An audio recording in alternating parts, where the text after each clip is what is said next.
2024 সালের রাজনৈতিক পট পরিবর্তনের পর থেকে দেশের বাইরে বাংলাদেশের সাবেক অধিনায়ক সাকিব আল হাসান তার আন্তর্জাতিক ক্যারিয়ারের সমাপ্তি নিয়ে নানা জল্পনা চলছে। তবে এই জল্পনার মধ্যেই অবসর নিয়ে মুখ খুলেছেন সাকিব নিজেই।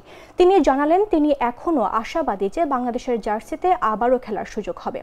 অবসর নেয়ার আগে অন্তত দেশের মাটিতে একটি পূর্ণাঙ্গ সিরিজ খেলে বিদায় জানাতে চান এই বিশ্বসেরা অলরাউন্ডার।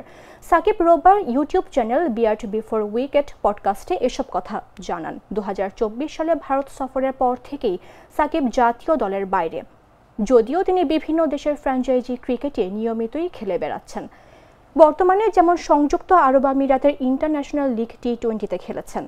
দেশের হয়ে আবারও খেলার স্বপ্ন বাঁচিয়ে রাখতে এসব লিগে অংশ নিচ্ছেন বলে জানান সাকিব। নিজের অবসর পরিকল্পনা নিয়ে সাকিব বলেন, আমার পরিকল্পনা বাংলাদেশে ফিরে একটি পূর্ণাঙ্গ সিরিজ মানে ওয়ানডে, টেস্ট ও টি-20 সিরিজ খেলে অবসরে যাওয়া।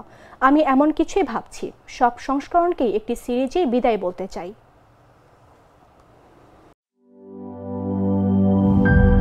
দুধার চকলেটে একাকার হয়ে ওঠা প্রাণ লেয়ার সম্পর্কের মিষ্টি ম্যাজিক।